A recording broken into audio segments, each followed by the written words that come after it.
Welcome to Hill Country Hustlers podcast. This is episode 4. My name is Zachary Green. I'm your host, and I'm here with a special guest, Jorge Salinas. He is a friend and an entrepreneur in town, and he's here to share his story with us and give us some tips about life and his journey and what he does. So I'll start it off and just ask you, George, where you're from? How'd you get to Hill Country? And Originally, I'm from Oaxaca, Mexico. That's South Mexico, like really down south. We're almost maybe one state away from being close to Central America. It's my mother's side of the family grew up more in the city. My biological father's side of the family is more from the beach. So I spend more time on the beach, though. I miss the beach. But so many things happen in life to where we ended up in the United States. We did immigrant. We were immigrant family. My mom and I were, and we got here to the States, and that's basically where I ended up in California for a while. We lived in California, specifically Fresno, California, San Diego as well. Kind of bounced back from those areas. I can't really say it was really. It wasn't a simple life. It wasn't an easy life, but we managed to make it. We had to go through certain growing pains to try to become who we are in today's world, and we can't allow the past to always dictate who we are in today's world. They do help out, shape us to become better, but that's not really what makes us. It ended up being a bunch of negative things had to happen, and the only reason I emphasize the negative part of it is just because there's certain things in life that happen that are made to break certain people. And I'm not saying that I'm the strongest. I'm not saying I'm the end all be all, but there's been a lot of trials in life before we even got to the Hill Country. I want to say that really when we got to the Hill Country, as much as growing up from about middle school age to my senior year in high school, I wanted to get out. I was just like, I'm ready to leave. I'm ready to take off from this place. But something kept just keeping me here, and I could never figure that out. I just couldn't. It was something that it just said, this is where you belong. This is where you need to do things. This is where it's shaped to be. And there's like in any life or any, how can I put it in anybody's, how can I put it? It's really difficult to put it all in one word. And as you can tell, I had already told you prior to this podcast, I was a little nervous, but I'm trying to find exactly the words. It just makes it difficult because you genuinely want to get to the point where you're like, okay, this is not the place where I want to do. This is not where I want to grow up. This is not where I want to do this. But there was just always something that kept me here, something that always just said, look, man, you're going to make it. You're going to make it. You're going to make it here. And I never thought it was going to happen. I always picture myself in a city. I always picture myself in just a bigger area, not the Hill Country. And now the opportunity has occurred that I own my own business here. And it's just been so many years. Again, like I tell you, it's just of constant tribulations, constant hard things that have happened in life that I guess at times I could have folded and I could have said, I give up, grab my stuff and go. But there's just something that just said, don't do it. Just don't do it. And then I met good people that have always had my back, have always been cheering me on, and have always had, for lack of better words, faith in me. They've always said, George, you can do it. You can definitely get out. You can promote this. You can promote that. And ultimately, my biggest thing was always, I've worked on and off with kids. I've seen these kids that come in and think that they can't do anything. And then you see them accomplish something. And then the first thing they do is, look, I did it. And it's, yes, you did. You want to encourage them. You want to develop them. You want to see them be good and successful at something. Me, I had my time. I had the chances in life to do what I wanted to do. If I didn't do them, hey, that's on me. Now an opportunity to give this to kids that are hungry for the opportunity to grow, the opportunity to develop. And with that being said, I coach and train soccer. That is what I do for a living. And not a lot of people can sometimes understand that because they only think, oh, well, you can only do this at club level, or you can only do it at a professional level. You can't really do it like a hustler. You can't do it. I don't know if that's even the word. You can't do it in a business setting. They just think you can only do it through either club soccer. You can only do it through the professional leagues. You can't just do something You can't build it on your own. Correct. There you go. I love it. I love it, Zachary. You can't do it on your own. You can't do it on your own. And I'm not throwing the throw shade in any way, shape, or form to anything, because again, I had to start from the bottom. There was nobody coming out here and saying, hey man, let me give you this much money, or let me give you this, or let me give you that kind of help, or that kind of help. It was, I went with an idea. I had parents that were backing me up. And when I say parents, I don't mean mine. My parents they definitely cheered me on, but like parents of kids that I have coached throughout the year, they were the ones that basically were like, George, okay, you've done this for a club. You've done this for the rec league. You've done this for this. Okay, what's next? What do you see yourself doing with this? And I always, when I first started with soccer, and it's a crazy story, because when I started with soccer, I was just doing it as a hobby. It was just more, okay, there was a couple of guys that were starting Hill Country Crush. I was coaching as a recreational coach for the local league here. And there was a couple of guys that were there, and they were just looking, and they were like, look, man, we got so many guys that are willing to put their minds together, put their thoughts together, and we're going to develop a club. And they reached out to me, and some of them, I know for a fact, some of them were like, George is not ready. George is not that guy. He's not the one that needs to be given the opportunity for that. But there were some that were willing to back for. Two of those guys, could I shout out their names and stuff like that? Two of those two guys that were willing to put that faith in me were Shane Heffernan and Paul Hayes. Paul Hayes is a very respectable coach in our area, and he obviously has accomplished his own merits. He has his own awards, and in that regards, he's a very knowledgeable coach. Shane Heffernan, same as well. He's done a lot for the Hill Country when it comes down to the soccer scene. Shane Heffernan and Paul believed in me. They gave me a chance. They allowed me to go and coach different, just to kind of help out with coaches. I wasn't even a full-time coach. It was just more, come out here, you become our assistant. So they gave me the opportunity. They gave me the time. They gave me the time, more than even financial, more than anything else, was the knowledge that they passed them. They allowed me to learn from them. I took every opportunity that I could to sit.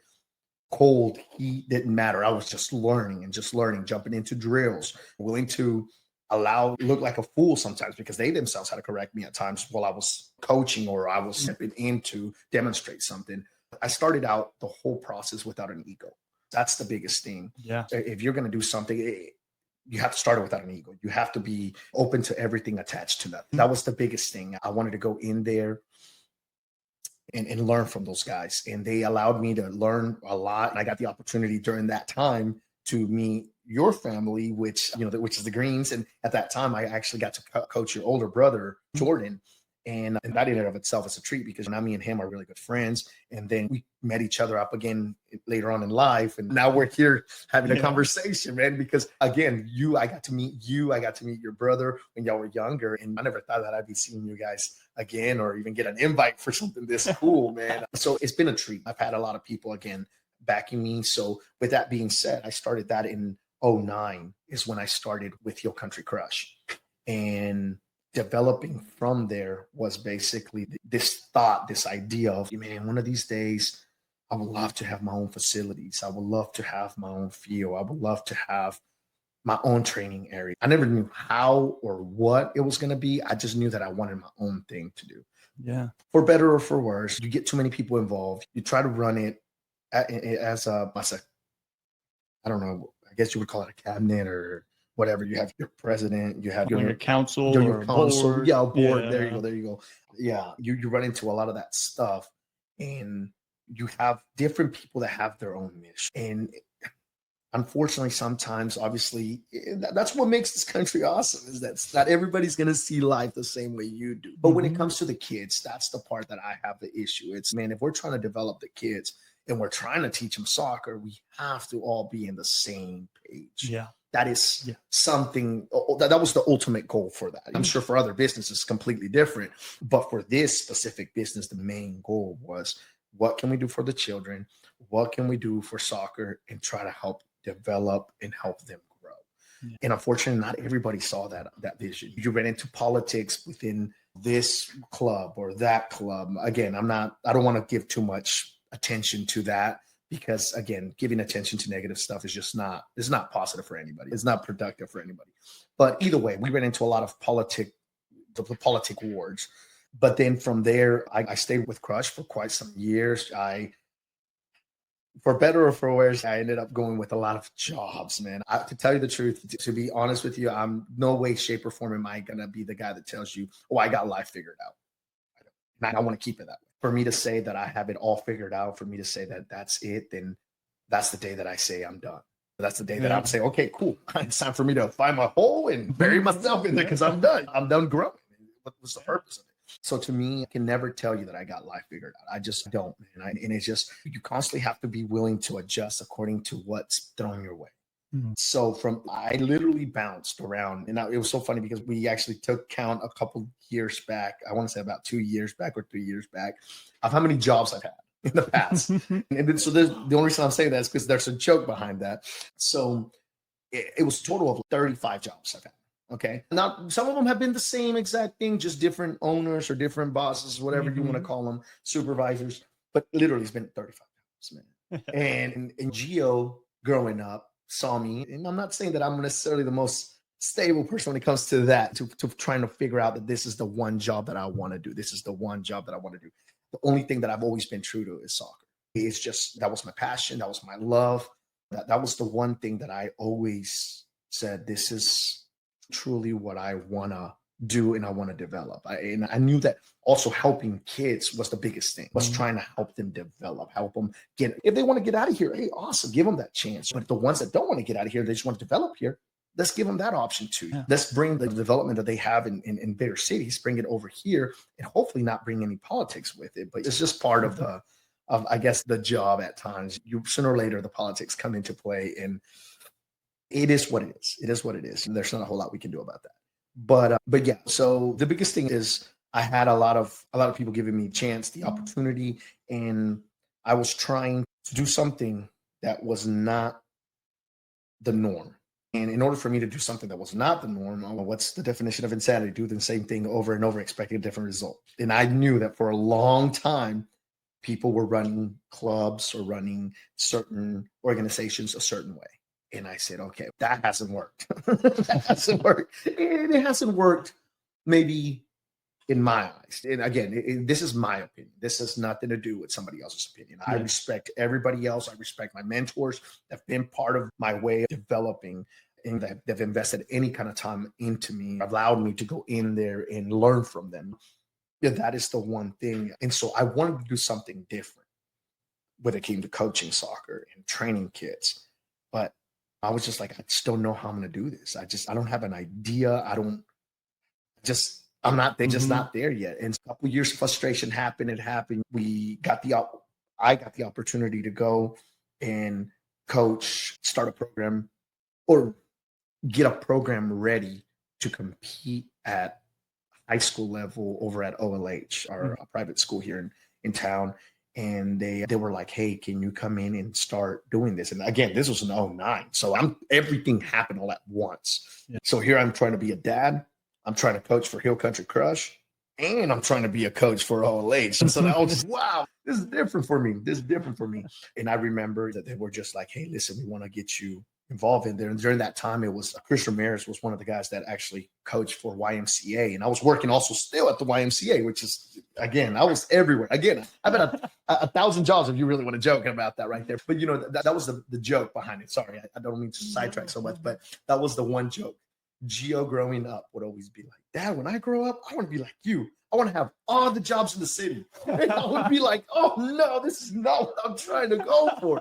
But the one job, I don't even see it as a job, man. The one thing that I always stayed true to was soccer and working with kids. That was the one thing that it was just awesome. It was just so rewarding, man. I really wish I could tell you. A lot of people say, well, if you want to be a millionaire, you can't be working with kids. But the thing is, at this point, I definitely feel that way. I feel like a millionaire when it comes down to seeing these kids develop when they're 5, they're 6, and then boom, with the next, you blink your eyes and now they're 18, 19, fixing to get accepted to a college or willing to go play for a semi-pro team. It's such an awesome treat to get to that point. So anyway, so with that being said, I'm having everything in 2009, having all those things happen to me. And I'm just like, what do I do? What do I do? And I'm trying to figure life out. I genuinely at that moment was trying to figure life out. I was getting tons of opportunities. I don't know why. I don't know how, but I got it. And that's the way it's been since '09. So I've been doing this. If you do the math, I'm not good at math, but it's what, right at, we're at 25 now. So that's what, 16 years? 16 years, give or take. Mhm. So I've been doing this for a minute. And I'm not even considering the times that whenever I was in high school and I went and donated my time for ASO or even YMCA, because I did do a couple of times there. And again, those were still growing opportunities. I'm not going to knock at that. But again, I didn't see the maturity at that point just yet to actually say I was grasping a lot of that stuff. It was just the opportunity to get in there and find the passion. So if we really added those years, it'd be close to about 20 years for what it is. I just want to sound that off. That's the biggest thing. So we start doing that. Then a couple of things happen in life. Our second child's coming into play. I'm super involved with Hill Country Crush. And then I'm like, okay, man, so we got Gio's was already born. Then Luca's on his way. Lindsay's still a teacher. He was a teacher during that time. I don't know if I mentioned that, but she was a teacher for quite some time for Curve ISD. And we're trying to figure life out. We really are. We're trying to become, at least me, from my behalf, I'm trying to become child and try to grow into a man. And I'm just like, whoa, this is too new. This was new for me, man. And then at the same time, try to be a dad. It was challenging, but during that time, it was really just about learning from people, willing to take the time. And if I have to probably say one small regret that I do have is that there was times where I sacrificed some time away from home with missing my oldest child, not being able to see a lot of him. That's the only regret. Small regret, because now that he's older, man, he's my best friend. And I know usually people are like, "Oh, you don't ever want to see." No, I'm telling you, he's my dude. He's my dude, and he knows that. And then you got Luca and Natalia, that the twins. I call them twins. They're not twins, but if you see them, that you think they were twins. Again, they make the house just come back alive, and that's. Not to get too into trouble, especially in the podcast or anything like that.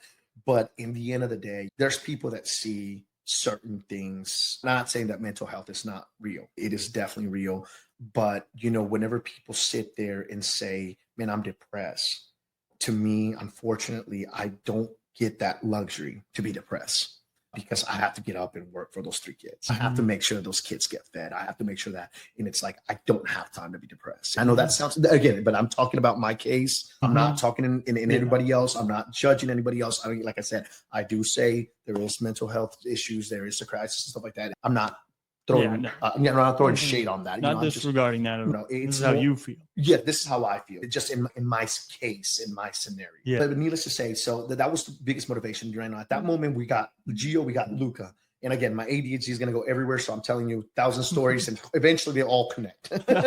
I promise you. And so with those two, we're trying to figure life out. We're trying to figure things out. I get the opportunity to work for KISD during that time. I started working for KISD. I went and they gave me an offer while Luca was being born to not only be a teacher's aide, because I had already around 2009, and whenever Luca was born, which was 2014, I got the opportunity to work for the school district around that time frame. I'm working as a special needs aide in the functional living unit. My wife's a teacher there. And then I get moved around in different little spots, trying to figure out where I best fit in different areas. Then around the time Luca comes around, 2014, give or take, I get the offer to go coach for Tide. Okay. Again, not blaming anybody, not doing anything. Again, it's me. If I don't, like I've told people, if I don't have fun, I'm not doing it, because that then becomes a job. That's the thing. Overall, that's the biggest thing. When something that you love becomes a job, why are you doing it? Why are you doing it? You're going to hate it, and you're going to get burned out. The burnout rate is insane, man.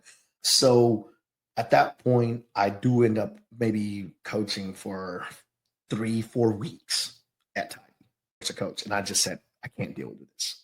I stopped coaching there. I go coach for OLH and coach for Notre Dame, the little private school here in Kerrville. They offered me an opportunity to start a soccer team there as well. We were competing against big schools up in San Antonio. And so we took plenty of we placed and everything like that. And same thing with OLH. That same year, if I'm not mistaken, or it was a year after, we ended up taking state in this area. We ended up taking the state in this area for TAPS. And it was a real treat. Again, something negative happened, something positive just completely took it over. And it's just, I guess when it's meant to be, it's just meant to be. And again, I'm not going to also say it here and tell you that it was me that got that team there, because at the end of the day, I'm only as good as the players that I have. Those girls had been coached. Those girls were coachable as well. So my style is different than most people. Some people like it, some people don't, and that's okay. I respect both. But those girls worked their butts off. They allow me to have that moment, and it was really a real treat. I know for the parents and the players alike. The school, that was something that was never heard of, especially for such a small little town, such a small little school, to accomplish that. And so we do that, and then after that, I completely leave KSD. I'm no longer part of that. Hop around for a couple of jobs here and there, but I'm still coaching club. I'm still during that time, I believe I was still coaching for Crush. It was still Crush that time. And then shortly after that, a few years after that, they had the merge, or somebody bought Hill Country Crush, and they became United. And then I got the opportunity to coach there like 1, maybe 2 years. I think it was 1 year actually. And that was it. Again, their mission, my mission, completely different. And I respect them. And I don't know if they respect me or not. And it's okay. Whatever they feel, it's okay. It's a free country in that regards.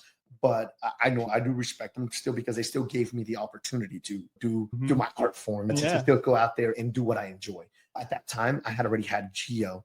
And Gio was the one that Gio and Luca both were playing at that time. And Gio was the one that I had already coached a bunch of kids, and I was already starting to get burned out, just because, again, like I tell you, at that moment, it started becoming a job. And I was just like, okay, I'm not having fun. This is not fun. This is supposed to be fun. This is supposed to be enjoyable.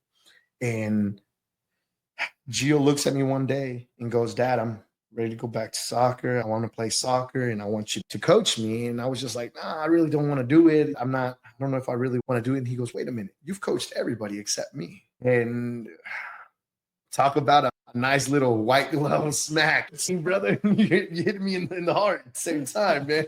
So at that point, I was just like, okay, cool. So I ended up coaching him.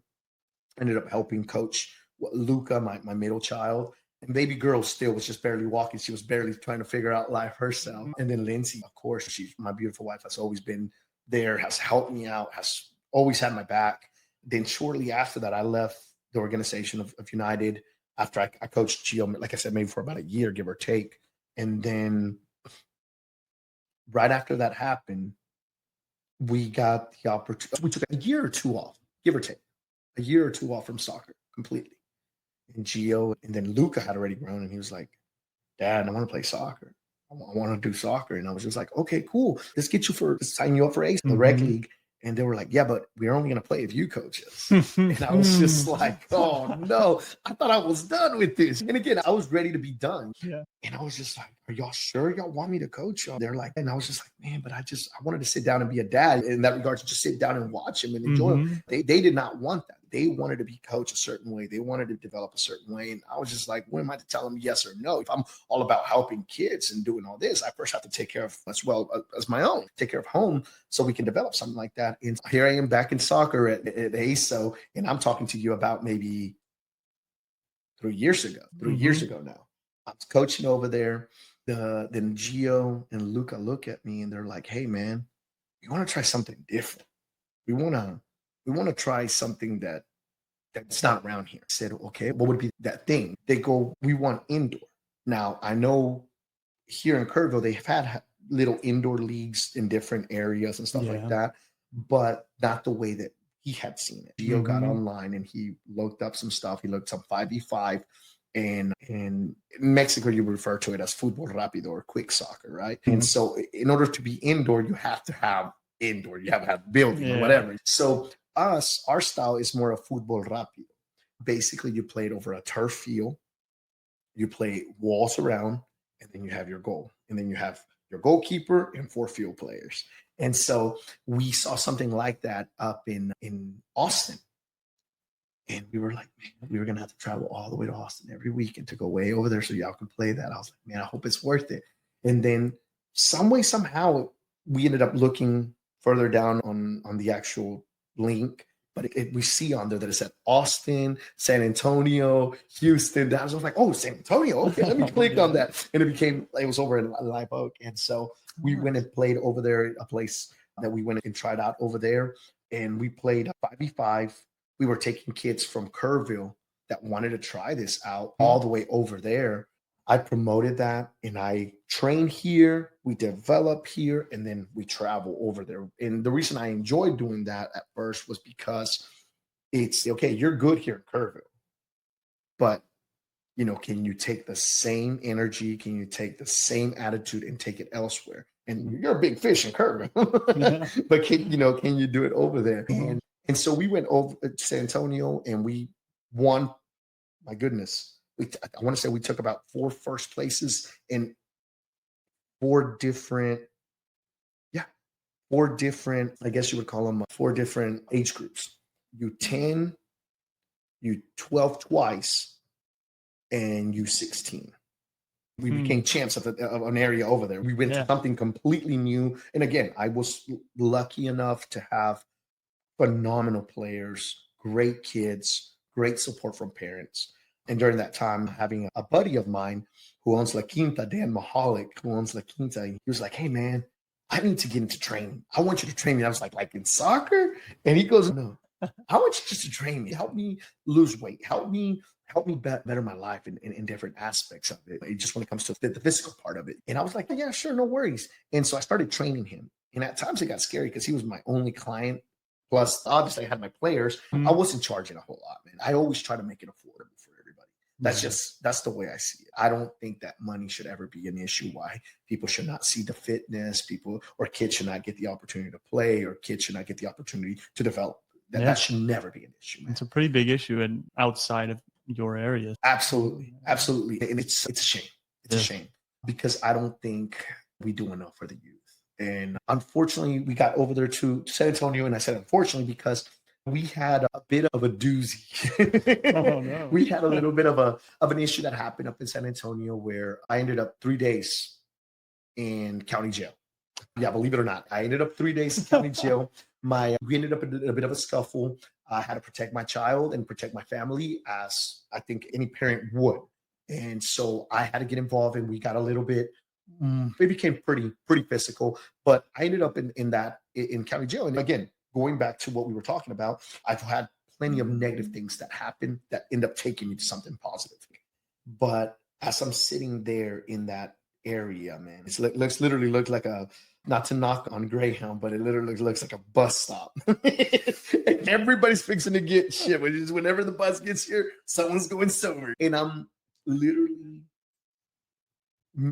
talking to different people, different walks of life, man, and what brought them there. Some of them were there because of baby mama drama. Some of them were there because of gun charges. Some of them were there because of drugs or this or that. And they would ask me, "What are you in here for? What'd you do? What happened? What do you do for a living?" And I would ask them, man, I'll tell you this much. After I got out of there, I realized how much at times the system has failed some people. The system has failed some kids, because I saw so many of the kids that I coach and some of these adults, man.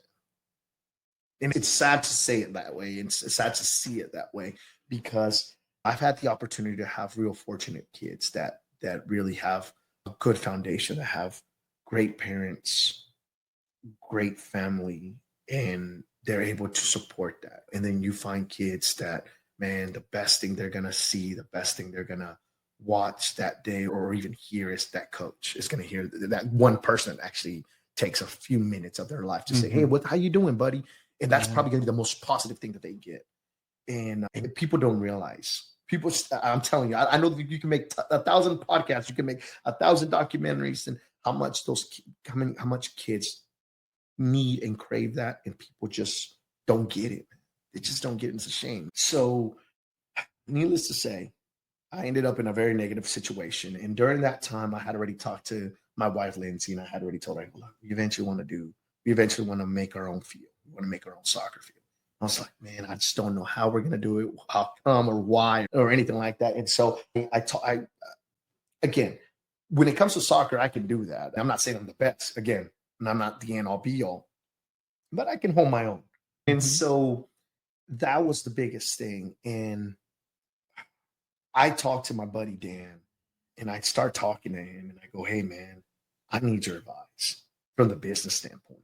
I go, I'm not asking for no financial. I'm not asking for anything crazy like that. I go, I want something that literally money can't buy in that regards. Yeah. And that's just the advice, man. There's people that they really lock that down and they refuse to let that go, you know, which is it's a shame, especially for even like your generation coming up. I mean, everybody sits there and just bashes it or bashes so many other generations coming up and say, hey, let me give you that time. Let me feed you that information. And so that was the biggest thing. He took the time. He said, hey, let me help you out, man. Let me really, truly give you advice. And that's literally what it was. It was nothing else but advice. And I was just like, damn. Like the advice he gave me was just always to make sure that I was true to my family. He goes, make sure that you remember that why you're doing this.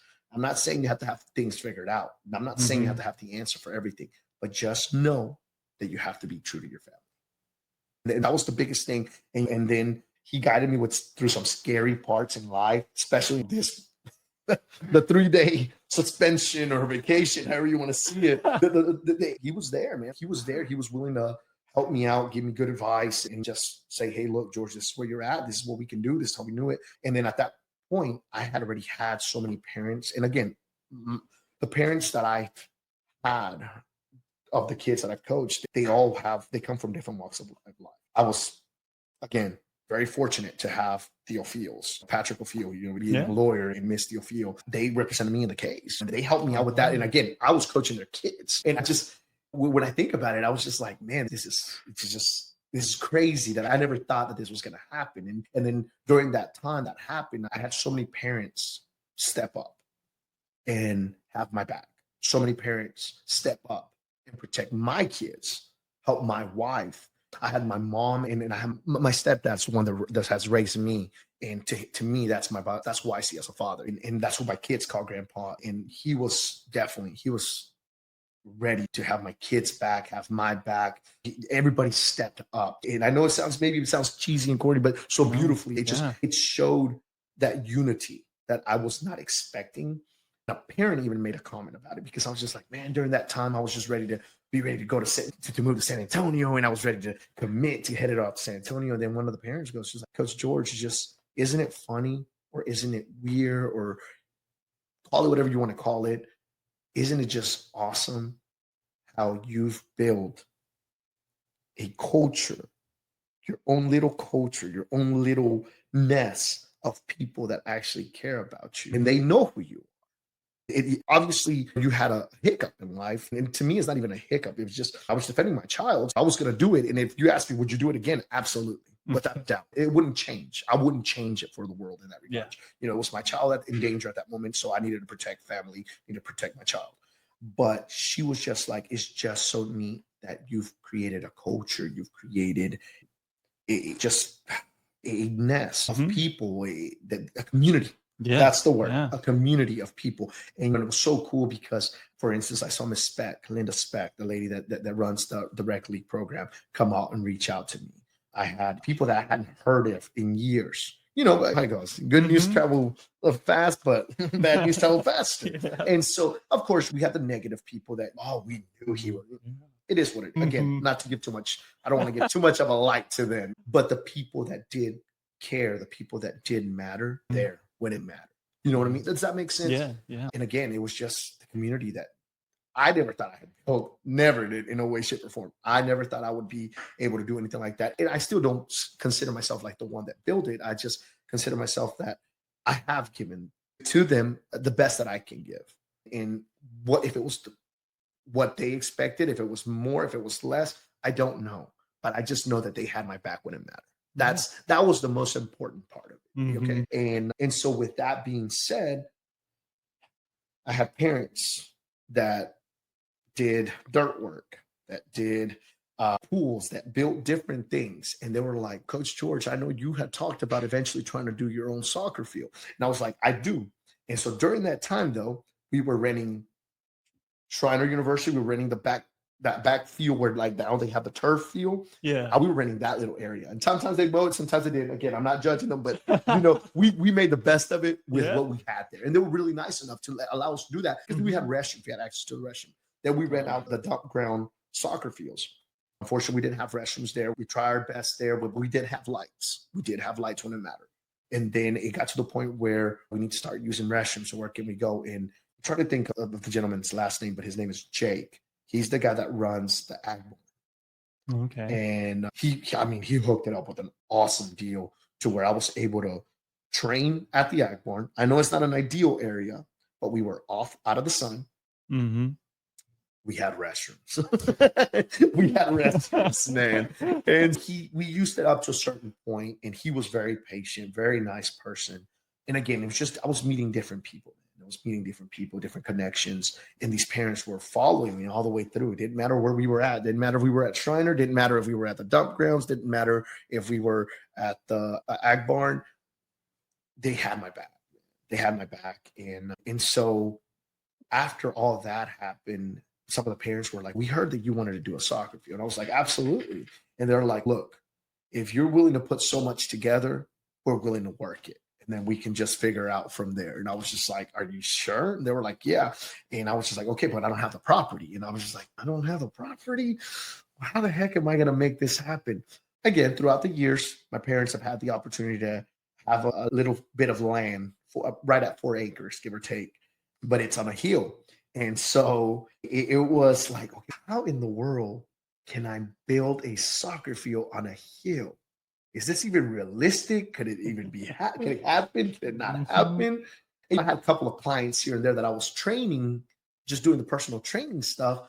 And they would show up and I would be like, yeah, I'm going to eventually put a soccer field here. And they would always see me measuring it and draw it out and put little flags here and there and just walk it out constantly. And just kind of look at me. And I'm sure some of my clients probably thought this guy's just, we knew he was crazy, but we didn't realize he was at this level.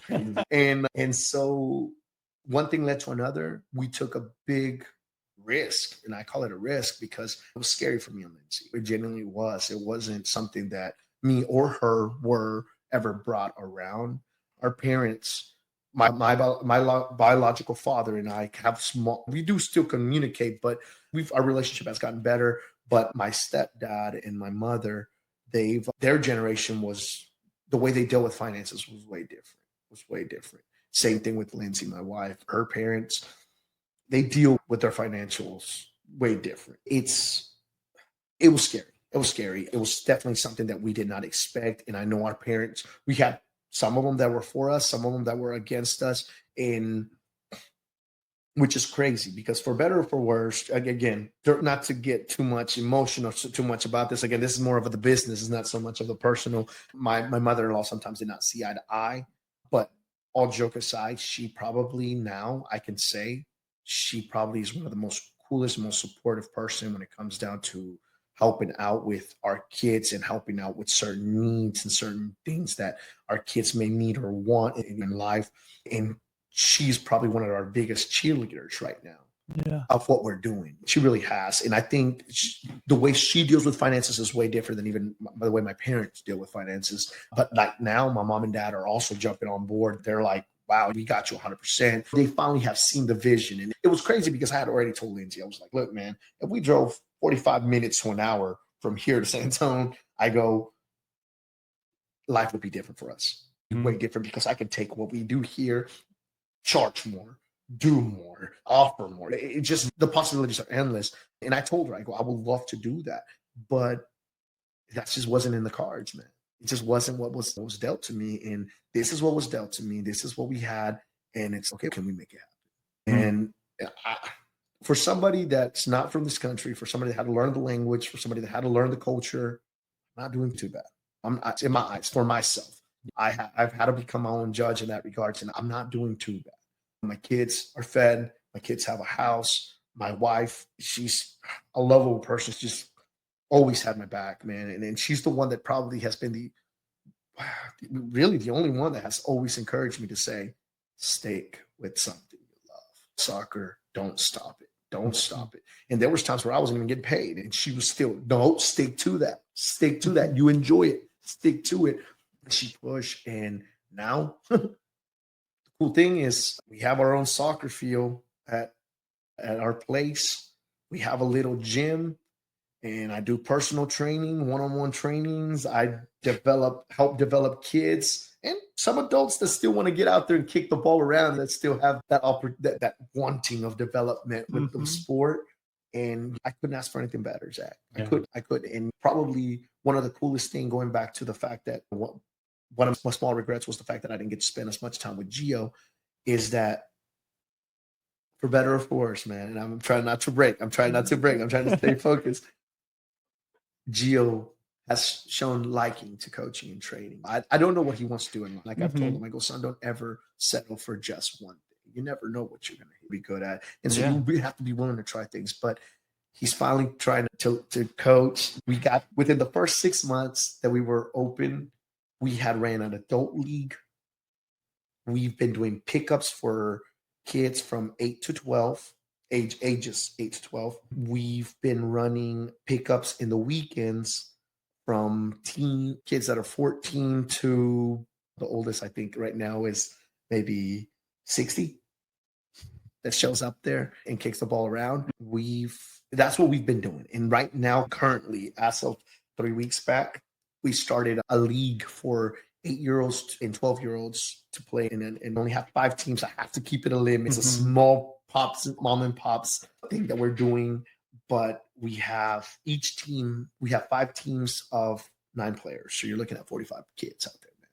They all have coaches. My game coaches I try to make sure that I take care of them as well, because I do appreciate what they do. So I try to make sure that we pay them for the game days or for training, depending on what needs to happen. I'm the one that trains them most of the time, just so I don't put that on coaches, because again, they also have lives. They also have to work, and it's not fair to them in that regards to have to be like, no, you have to be here. I appreciate everything that they do, man. But that's the one thing. It's been really cool. And coming up, I'm thinking of maybe doing something for the younger age groups from 5 to 7.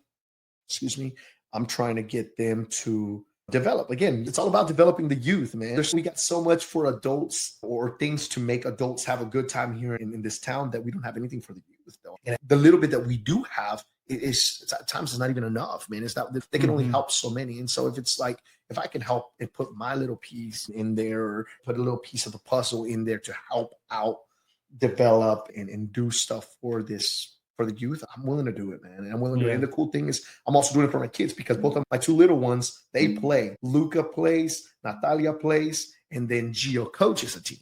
They're all they're all doing separate things. Like Gio coaches a separate team. Luca plays in a way separate team than his sister, and his sister plays in a way separate team than the brother will coach, but they're doing it. And we're making it day to day, man. We play every Wednesday. We try to live stream on YouTube. We have our Facebook. We have our TikTok. For better or for worse, now we have to try to do a TikTok, try to keep up with, but nowadays, new kids. But that's pretty much what we're doing. What the future holds for Vida Es Futbol, I don't know, man. I don't know. But whatever it is, I hope it's good. I hope it's awesome. I hope it is amazing. And I hope that the people that are meant to be part of it will stay and grow with us. And the people that are not, hey, it was awesome getting to know them. It was awesome getting to be part of their life. And I hope that they find success even in their way. But yeah, that's pretty much what I'm doing now, man. Awesome. Yeah. That's so cool. Yeah. But again, I did 1,000 words. Probably I only had a limit to do, but that's kind of where we're at. I don't know if there's any more questions, or if I just rambled around too much to the point where I took over too much of the. You're good. I was trying to keep notes on what I would ask you, but you have mentioned a lot. So I'll start with just what I have and we'll keep rolling. So I guess, was there ever a point, I don't know, when you first started coaching, that what you have now was ever envisioned in your head, or you ever thought it was even possible to have your own field and build your own thing? I wanted to have it. I didn't know how. I didn't know when. Did I envision it? No. I don't know if that's contradicting. I know it's contradicting in that regards, right? But because I did want something of my own, I did want to develop something that was going to be whatever it became, but I didn't know how I was going to get it. I couldn't see the feel. And even there's mornings where I get up,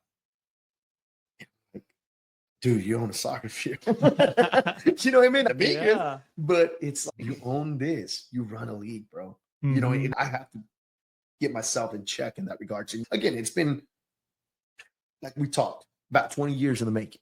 Yeah. 20 years in the making, and it's now, it's just now happening. And so for somebody to tell you, hey man, you have to you have to have life figured out, no, that's baloney. That's baloney, Mhm. because you never know when it's your time. And when it's your time, you will shine. That's just the way it goes. I'm not saying that I'm shining right now. I'm still trying to work to become something better, to adjust to the changes, to make sure that I don't fail people, because there is a lot of people that are counting on this. There is a lot of people that want to see this grow. And overall, kids want to see it grow. Kids that I want to see eventually go out and do something better with their lives.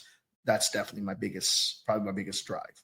Yeah. Mine included in there. My kids Mhm. included in there. Yeah. So is that, I guess, one of your biggest definitions of success, seeing your impact on these kids and them growing up, like the community you were talking about? Absolutely. I mean, Absolutely. I don't know if you realize how big it is, but just talking to anybody who's played in town, it's, you say the word George and they're like, oh, I know, of course I know George, of course. And it's all fondness and it's all love, man. Man, That's that's it. ultimately what we're trying to build. That's literally what we're trying to build. That's where the whole concept of Vida Es Futbol comes from. Soccer Mhm. to me is life. And my life right now is soccer. It's vice versa. Yeah. After watching the show Ted Lasso, somebody looks at me and goes, "Is that where you came up with your name?" I'm like, "Nope, I did not. I came up with this name just on my own." And then somebody said, "You need to watch the show Ted Lasso." And then they're Mhm. like, Danny, I can't think of his last name, but Dan, I think it was No. Danny Mendes, Oh. Danny, something like that. But he was like one of the Mexican strikers. And he's like, "Oh yeah, life is soccer." And so when people said, "Is that what you got?" I was like, "No, I promise you that's not where I got it." But I became a fan of the show because I saw that slogan. I was just like, you know, Yeah. they get it. They get it. Yeah, no, definitely that is the biggest thing. We try to promote that. And that's ultimately what we want to do. Yeah. Yeah. So you're working a lot on developing kids playing now and how they're coming up. This is kind of off topic, but No. it was in my head. So I think there's kind of a debate on if youth kids should be playing more rapid football, kind of like you called it, even at, I think, the club level or the federation. They are trying to implement more of that. Is that right? Yes, correct. And there's kind of a debate on if it's good for development or not, or is it just, To me, just from what I've seen, it, when you take that style of soccer and you play it, it's so fast because it's all so close quarters that it makes the kids make the decision making is huge part yeah, of it. yeah. Okay, your touch, you can't be bombing the ball. It all has to be in close quarters, and you have Mhm. to know how to shoot. You have to know when to shoot. You have to be very precise. Yeah. Not to mention the transition of attacking to defending and defending to attacking. You lose the ball, boom, you're a defender right there and then. You get the Yeah. ball, you're an attacker. And it's, oh man, what do we do with the ball? We have the ball at our feet. Crap, what do we do? We need to Yeah. distribute the ball. So yeah, to me, I think it is so important for kids to be playing this style of soccer. I'm not saying with me, I'm just saying it's so important for kids to be playing this kind of style of soccer Yeah. to help their development when it comes to their 11v11. Mhm. However, now you're seeing leagues of semi-pro teams and pro teams that play 7v7, that like they play literally in a hockey rink that has a turf on it. They actually get paid for it. They're becoming professionals at that. Then you have the futsaler guys, the guys that are constantly playing futsal, and that's a different style of play, but they're playing in a basketball court. They're in tennis courts. It still develops that style and it builds that culture, builds that community. You look at someone like Ronaldinho, which was one of my heroes growing up. He played futsal. He played in basketball courts, and it's in Brazil. He's a Brazilian player. He literally would be playing that instead of going to school. Instead of going to school, he would go and play soccer. And he's one of the biggest icons there is when it comes to soccer, especially up in the 90s or in the early 2000s. He still kept playing. So does it help? Absolutely. Absolutely. It's very important for kids to play that style. And like I said, it doesn't have to be with me. I never want to be the end all be all. I want them to enjoy and love the sport and the parents overall. Because if you really see it from a business perspective, you want the customer happy. You want to make sure the person that's investing the money, which ends up being the parent, are happy where they're investing their money. Anytime I do any kind of training, I always give 2 free sessions. I always give 2 free sessions before the parent makes the decision And that goes for when I'm developing the kids or I'm doing one-on-one training for personal training. I always give the 2 free sessions because I tell people, look, before you throw your money away, don't let me be the reason you throw your money away. I wanted to make sure that this is the right decision for you. I want to make sure that you enjoy my style of training and that you're going to grow with it. Because if you're there by force and you're there because you hate it, you're not going to enjoy this. You're not going to grow.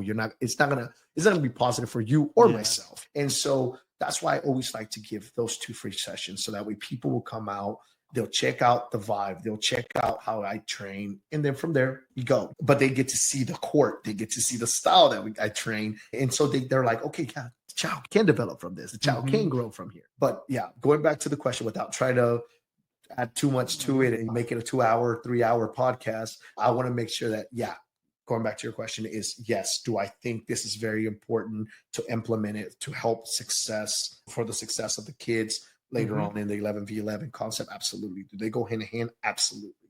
Other people may have their own opinion, and that's good for them. Good for them. Yeah. But to me, from what I've seen and how I see the development, I see more positives than negatives. Okay, cool. Yeah, that's good to know. I've just kind of faintly seen it talked about a little bit, so I wanted to ask an expert on it. Well, not quite an expert, but we're making it. We're trying to get there. We're trying to get there eventually. You almost creeped into something I like bringing up. It's been a pattern on the show, I guess, but communication with customers has been something Starkey and Ross Dunnigan have both spoken on, and how important it is, and how it is important for them to both grow as communicators. And have you had a similar kind of Go ahead. No, I was going to say, if you've had a similar experience developing these communication skills. Absolutely. I know I kind of ramble and talk on the podcast. I'll gladly admit it. I was nervous. You caught me off guard. I was nervous. But absolutely, when it comes to talking to parents, you have to be very clear and you have to be honest, man. And whenever you're working with kids, there's that old saying that drunken children are the ones that always tell the truth. So if you're treating a child bad or you're developing a child bad, they'll let you know. They'll let you know. Parents also are not dumb. They're not stupid. Unfortunately, growing up, when it came down to the professional aspect of it, for me, I've had a lot of, not trying to put too much into the negative, but I've had a lot of my mentors at times telling me, hey, man, don't worry about the parent. Worry about just make sure they pay, make sure you develop, you're out here to teach the kids how to kick a ball, and who cares about anything else? If the parent has an opinion or a parent has something to say, literally, without getting into the cuss words, they'll tell me, just tell them no, F off. And I'm just like, I've never seen that concept, man. I can't see myself doing that because I've had all the jobs in the city, according to Giovanni. And I remember being a roofer. I remember having a 100-degree heat, 105-degree heat, having to lift up shingles, having to go up and down a roof, having to work for $120 a day. That's because I was making decent money at that day. Having to do that. And then I think I'm fixing to go pay somebody that doesn't know crap or treats me like crap or treats my child like crap. Is that really worth me paying that money? And so I have to put myself in the parent's shoes and say, they work hard for the money. Doesn't matter what they do. They're still putting the time in. They're still willing to go through their jobs. And it doesn't matter if they're having a good day or a bad day, they still have to show up. They still have to show up. And so for them to show up to me and me be there to develop the kid, or me being out there and not treat the child, not treat the child or treat the parent, that's not fair. That's not fair. And I know people are like, life isn't fair, but you know what? But the way you treat people, you have control. You don't need to treat people like jerks, and you have to be appreciative of every customer. Every customer is a key thing. There's no such thing as two customers being alike. There isn't. Two separate people, separate lifestyles. And like I tell you, going back to what we were talking about, communication and everything like that, I've had low income parents, and I'm not trying to get into too much of that, but we've had low income kids and parents, and then we've had parents that can afford it. But in that hand, do I punish the kid that can't pay? Do I punish him for not being able to afford it? Or do I punish the parent that actually has worked their butts off and maybe they had better decision or maybe had better opportunities in life? Do I punish them for that? And then do I charge them more? There's people that see it like that. And it's, the biggest thing is keeping it honest. And Mhm. that, believe it or not, I've seen more people make it harder than what it really is. And whenever I've seen it, I myself have applied it, is keep it honest, man. Keep it Mhm. honest. There's no reason for me to ever believe that, not to get too religious, but my God is not my money and my money is not my God. You know what I mean? Yeah. I have to stay true to myself. I have to make sure that when I see these parents at HEB, I see them Mhm. at Walmart, or if I see them at the park, I can still go up there and shake their hands and still be able to show face in that regards. Yeah. Unfortunately, I don't think there's a lot of people that could say that when it comes to doing what I'm doing.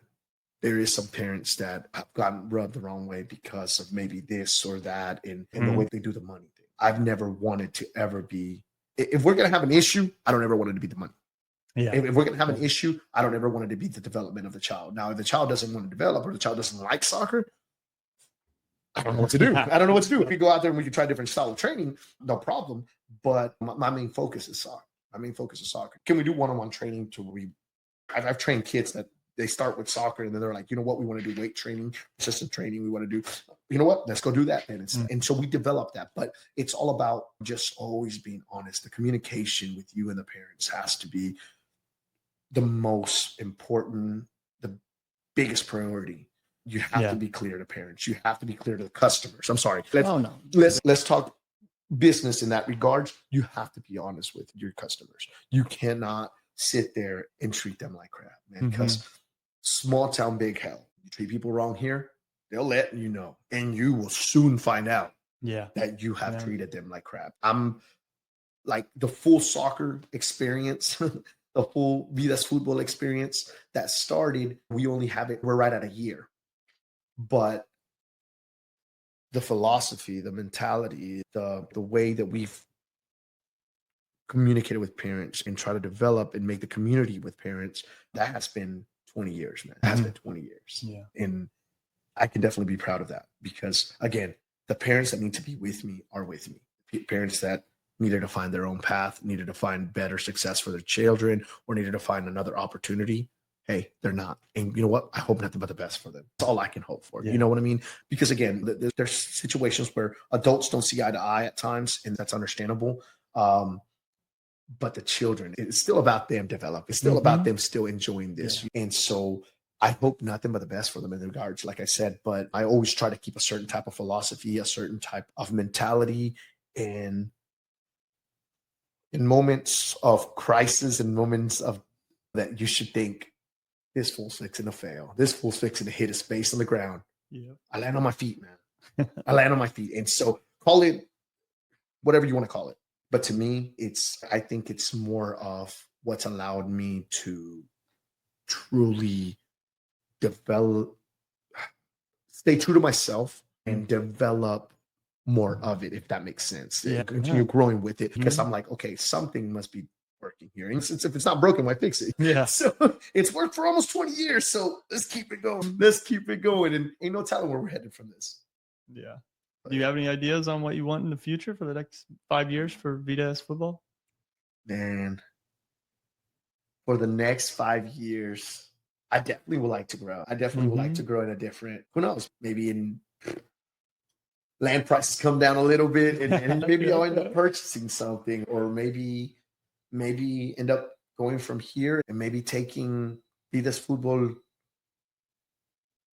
across the border, Yeah. and giving the opportunity for kids from here to go and train and develop in my homeland, motherland, Mhm. to where we can take players back and forth. I would think it would be a phenomenal opportunity if it ever came down. And as silly as it sounds, I was like, oh, come on, George, that would never. Hey, I've seen weirder things work. I'll never forget the day that we did a beach soccer tournament in one age group, and people were like, oh, that would never work. We did it. We did it. We did it. You know what I'm saying? So Yeah. you can't tell me that it can't work. And so if I could do something like that, man, that'd be awesome. Be able to do something like, and I know just crossing the border is considered international. So my goodness, I'm gonna say international. Yeah. You know, to do something like that. I think that would be really cool to do something like that. But as of right now, I'll tell you the truth, I'm going day by day. I'm enjoying it. There's been days where we go from having that doesn't happen anymore. We used to start out when we first started doing the pickups, we would have like maybe 10 people. And should we play 5v5? So you would only have 2 teams. Now it's gotten to the point where my low numbers are like 25. Awesome. 25. And so that's 25 adults out there in that little soccer field. And then we have to rotate them through. This past weekend, we hit 34 people and we were still missing 10. And so it's, we don't know. We don't know where it's going to go. We still have to see a positive growth because, again, it's also that allure of, it's a brand new toy. Let's try it out. You know what I'm saying? So in 5 years, going back to your question, I hope that we're still around.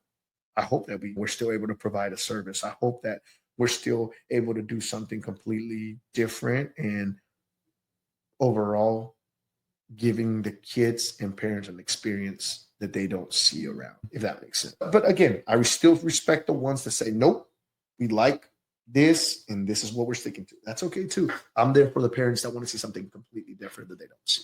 Yeah. That's kind of where we're at. Love it.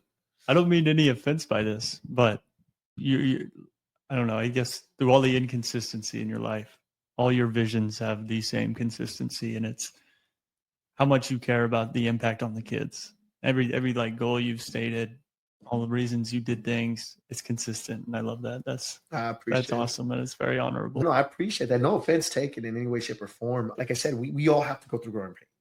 We all have to go through growing pains, and it's just about learning how to say, okay, where do I go from here? If you stay there and try to find who's at fault, and you try to find, who to blame, you're wasting your time.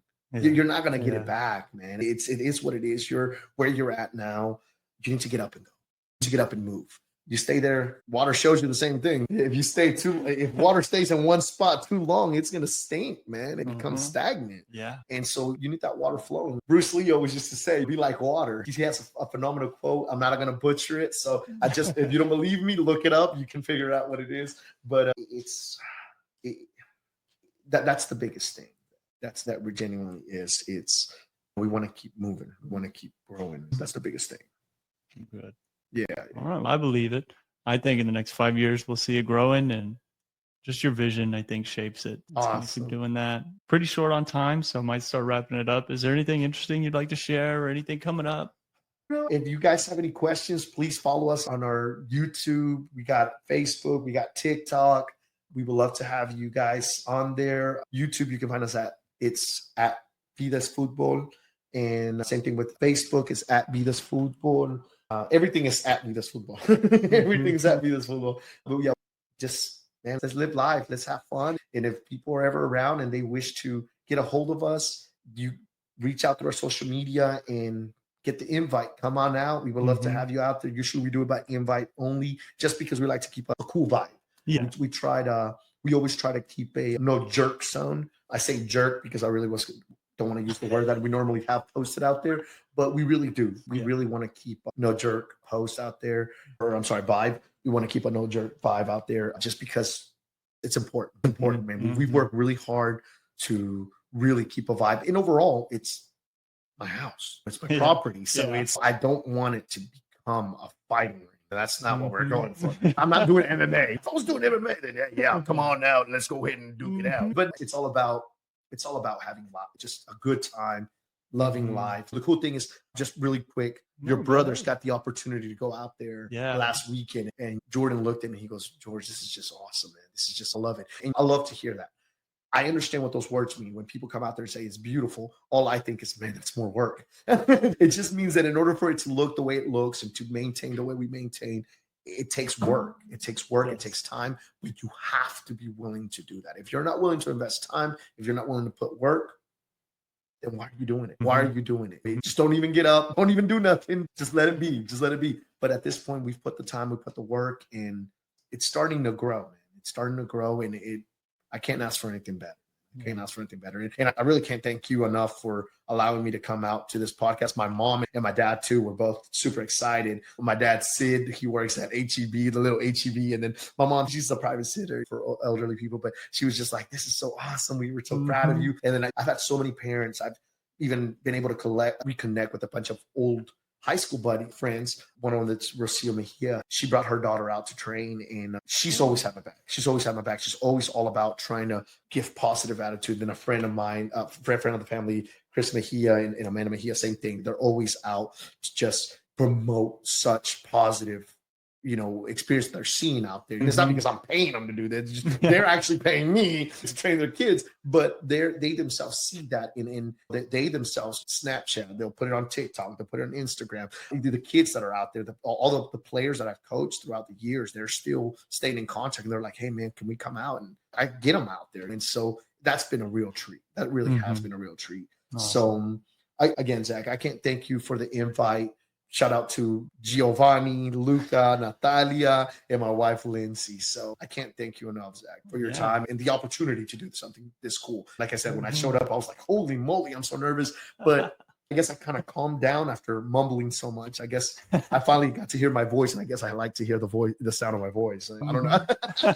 I don't know if that's really what it is, but I really did enjoy this. This is I can't thank you enough for giving me an opportunity to do something this cool. Oh, of course. And thank you for coming. It means a lot. Absolutely. Coming out and supporting me. Absolutely, man. We love this. And like I said, I've gotten the opportunity to know you since you were younger. And so seeing you do something like this cool, dude, mad props to you. You know what I'm saying? I know I sound like a little OG on that one. Mad props. But I'm proud of you, man. I'm happy for you. And I can't wait to see this podcast become something different for you and see what doors is going to open for you. I think it's awesome. It's awesome, Zach. So thank you so much, my brother. Seriously. Of course. Thank you. And we've got some good key takeaways this time. I'm going to try to do this each time, I think. From George, be like water. Always be willing to put in the time. And I may butcher this one. It was early on. It was, you can't have an ego if you're going to go about this. Yeah. Open to everything, attached to nothing. Boom. That's there right. Open to everything. Yeah. Attached to nothing, man. I might put that in the title. Yeah, let's do it. Let's do it, my brother. Sounds good. Yeah. Thank you. All right, y'all check out all George's stuff. All the links will be in the post on the Facebook whenever it gets released. So check it out. Give him a shout out. Do whatever you can to support him. Thank y'all. Have a good day.